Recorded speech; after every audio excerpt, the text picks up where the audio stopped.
Welcome to the Giving Voice to Depression podcast, produced in partnership with the A.B. Corker Foundation for Mental Health. We are your co-hosts, Bridget and Terry. Each week, through intimate, candid conversations with guests, we explore different perspectives on and experiences of depression. We keep it real because the illness is real. We keep it hopeful because there truly is hope, in spite of what depression tells you. We are not experts or therapists. We are sisters and best friends who live with depression and have interviewed hundreds of other people who do as well.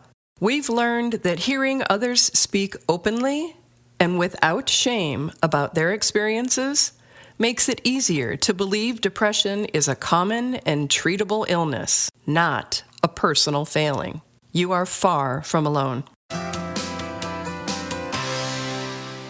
Hello, Bridget. Hi, Terry. It's December, which means we're in the midst of the holiday season. And boy, does that mean a lot of things. Hanukkah and Christmas decorations are everywhere. Black Friday, Cyber Monday, and all the other invented incentives to buy are filling our inboxes and screens.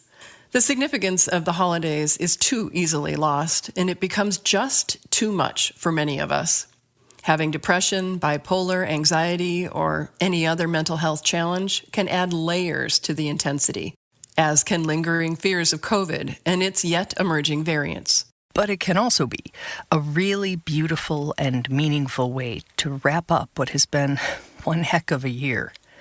With planning and intention, we can create a season that nourishes instead of exhausts us.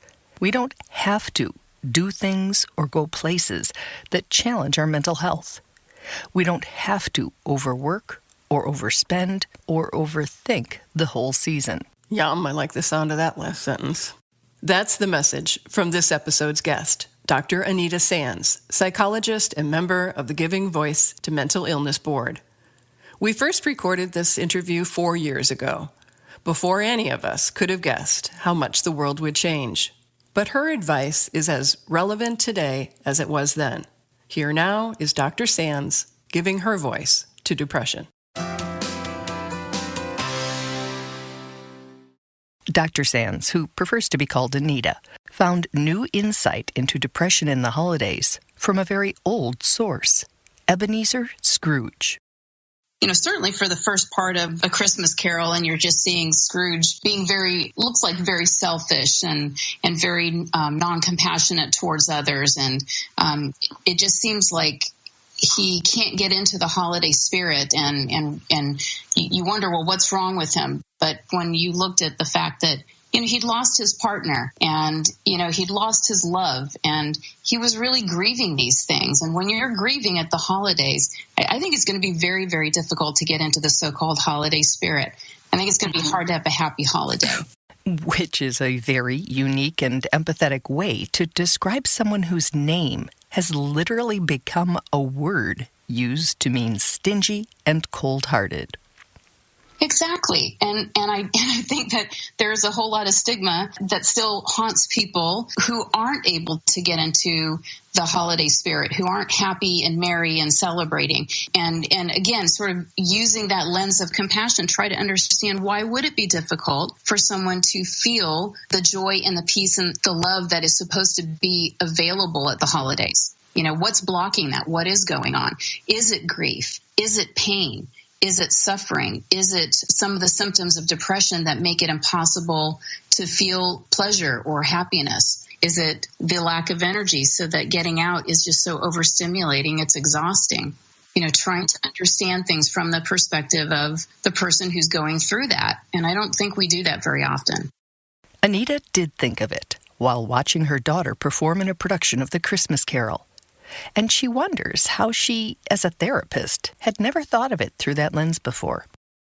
I think it was the very first time that I really started to try to understand Scrooge as a human being and not as a character or a caricature, and try to understand the motivations behind, again, why would he be so self-absorbed? Why was he unable, at least at this, point in time in his life, to understand, where other people were coming from and to join in the celebration of the holidays? And I had just really never looked at it from that standpoint before. But, certainly my training as a therapist and psychologist is all about trying to understand the motivations of people and to understand their personal histories. And I don't know why the light bulb just never had gone off before. I'll never think of Scrooge the same way, It's all of these crazy, unrealistic expectations, which people who aren't dealing with diagnosable mental or medical health issues already are feeling, incredibly stressed and overwhelmed about. And then if you're dealing with those on top of it, it's just sometimes too much to manage. And so then if you see irritability, if you see people withdrawing, if you see people unable to or unwanting to join in, to me, that just makes sense. That's energy conservation, or that's maybe not even wanting to feel like you're putting a damper on other people's, ability to celebrate. In such circumstances, Anita says people often do one of two things. Either they will just absolutely refuse to join in parties or family events or other type of holiday celebrations because they feel like I don't have what it takes to be a fun or a good part of this. And I also know people who, because their depression are inconsistent, so they have good days and they have bad days, but they can't predict, when that's going to be. And so you have a holiday party invite that might not be for a week or two, and the person will decline them because they can't predict. They don't know where they will be at that day or at that time. Either way, we don't get to partake in any of the social interactions that might actually make us feel connected and a part of something celebratory. And the host doesn't get the gift of our presence at their event. So here's the way around that, and the advice that made us want to remix and repost this episode for today. It's what we're calling Dr. Sanz's holiday gift for anyone who struggles this time of year, or how you can be a good friend to someone who does. This is a golden nugget of advice that we hadn't heard before, and we hope we never forget. One of the best and kindest things you can do at this time is to offer the out, which is to say you don't have to say yes or no. You can show if it's a good day. If it's not, you don't have to. You won't be disappointing anyone. I've heard from many of my clients with depression say it's one of the best things in the world because it's a very low stress way then of either being able to show up if at the last minute they feel they can make it, but then they also don't feel like they're letting anyone down if they don't. And they don't have to do that early decline and then realize that they actually could have made it, but they already declined. It's really a pretty simple concept, but as with the empathetic take on Scrooge, it is hardly a common impulse. But it easily could be, and as people who tend to be a little, more than a little, reluctant to join in social gatherings, another thing we'd suggest and love would be if the host added something like, hey, remember we have a guest room, and if you ever want to disappear for 20 minutes and rejoin the party, or we have a back door and you can sneak out at any time. Don't worry about saying goodbye. We can catch up later by phone. Now those would be holiday gifts.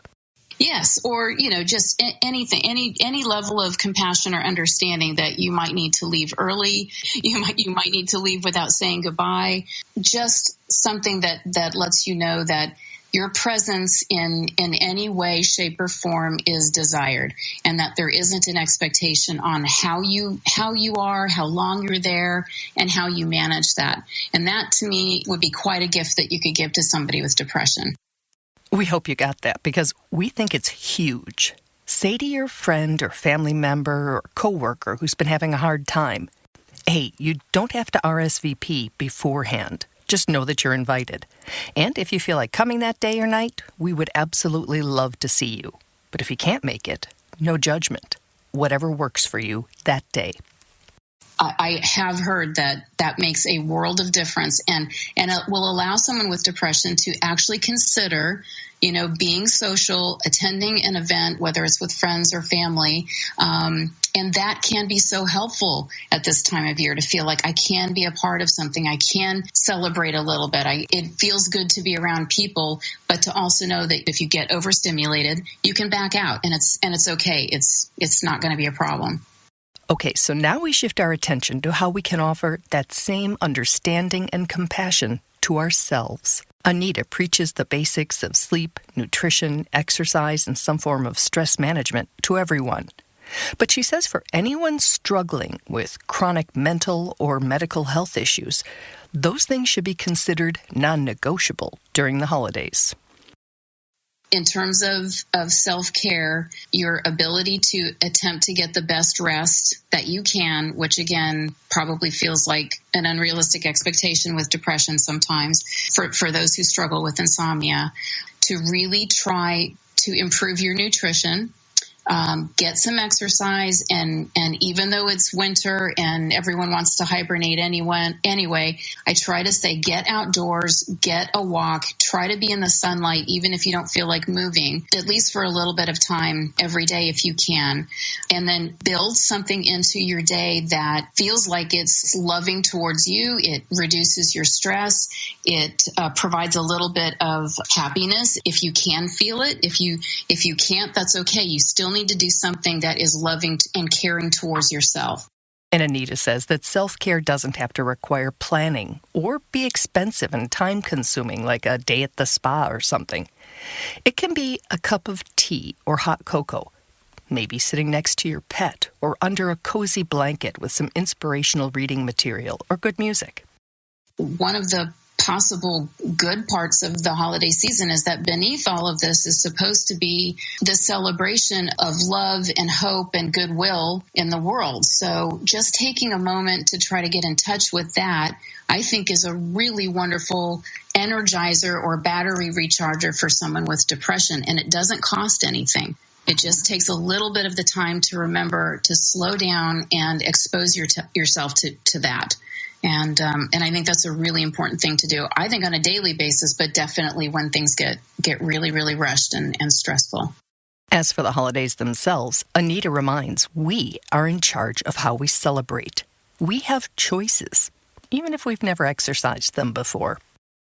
What do you feel like you have to do, or what do you feel like you should do? Is that what you really like? Do you enjoy it? Does it feed you? Does it nurture you? Does it make you feel better? Does it just exhaust you?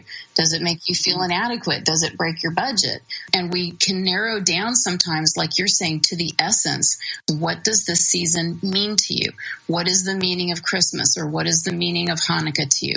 And then look at, well, what do you want to do as far as any kind of holiday celebration that sort of honors that meaning? And again, you do not have to do anything because you think it's expected, or it's always been done, or everybody else is doing it, or that's what the TV shows and the movies are showing. Show me where it's carved in stone that the cookies have to be baked and they have to be hand decorated. And if you love that, if that is so meaningful to you, and it really would not be the holidays without doing that, then that's on your I really want to do this, if you can list. But if that really is not important to you, then why? Why are you spending the time? Again, why? It really doesn't have to be done. You can figure out for yourself and for your family what is healthy and what feels right to you, and navigate that. It doesn't mean that, there won't be a little bit of choppiness sometimes if you're changing traditions, or you take a stand and say, well, we're not going to travel all the way across the country to spend, a day or two with people that, we just don't really want to. But the payoff for being willing to really search yourself and figure out whether doing certain things with family is really healthy for you can be good. It can be good. To be clear, it's not about rejecting family or tradition. It's about making choices with our physical and mental health in mind. And of course, I advise doing less, even though at this time of year it feels like the demands increase, because they do. But I think less is more. And going for quality over quantity, whether that's with gifts, whether that's with parties, whether that's with anything, shoot for the middle. So don't try to get real perfectionistic and try to do it all, and don't get into this, that very rigid all or nothing. I either have to do all of it or do it this way, or it doesn't matter, or it doesn't count. And yet getting it down to the bare bones, I think allows you to then just really soak up and enjoy those essentials that, again, feed you, nurture you, leave you hopefully inspired and refreshed instead of exhausted and wondering, why did I do all of that? And how am I going to recover from this? And how am I going to pay for all this when the eggnog wears off and the bills start pouring in? Oh my gosh, which is why, yes, therapists' offices are packed in November and December, but also in January and February because of the stress of the financial fallout. Regardless of what other people are capable of doing, we're looking to take care of you and get through that season without being exhausted and without being any more tired and dealing with any depressive symptoms than you already are. I love what she says. I do too. We're looking to take care of you. I was like, yes, that's what we're doing. Absolutely. And just that idea of being able to give ourselves, she said choices. I often use the word permission, even though we've never maybe done it before, we can. Those are choices that we can make. We can. And we both are this year, which is interesting because we made them independent of speaking with Dr. Anita. And honestly speaking with each other about it. Mm-hmm. I'm keeping it simple around our house for sure. But I'm also noticing that underneath the relief of kind of letting those expectations go away, there's a little bit of anxiety that like Christmas is going to fall flat. So that's interesting. And there's another piece that I'm fascinated by that I sort of gave myself permission to do very little. And as a result of bringing that threshold down, I'm actually finding myself sort of stepping up and inviting people over for a drink to sit under the tree, or, it's not going to be a full. Because you have time to. I think for me, it's more of a, something internal, some pressure is relieved. Oh, interesting. So there's like an internal space more than calendar space or time. Interesting. I have made Christmas just Thanksgiving part 2. I've done it years ago. I just said, I like Thanksgiving because it's everything that's good about a holiday with good food and, the focus seems to be in the right place.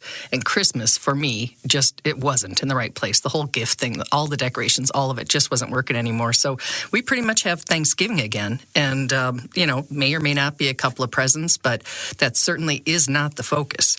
And it's just me and my kids, and I actually love it. I look forward to it. Absolutely.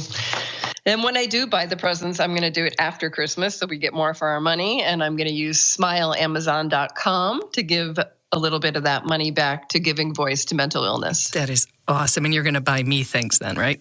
Kind of. One of the decisions I made, Terry, is I'm not doing the sisters' presents anymore. No, I agree with that. Take the S off sisters and just make it sister. I love you, Bridget. Bye, Terry. Happy holidays. Happy I hope holidays. Everyone listening and everyone who's been a part of this amazing journey has a wonderful holiday or a restful holiday or a restorative holiday, whatever they're looking for. Yes. And that in the new year, they have mental health. We truly hope that our podcast brings a little more understanding, helps you better articulate your experience of depression, or better understand how to support someone else's. We invite you to join us for daily posts on the Giving Voice to Depression Facebook page and on Twitter and Instagram at Voice Depression. It is a comfort to be among fellow travelers on depression's dark road. And remember, if you're struggling, speak up. If someone else is, listen up.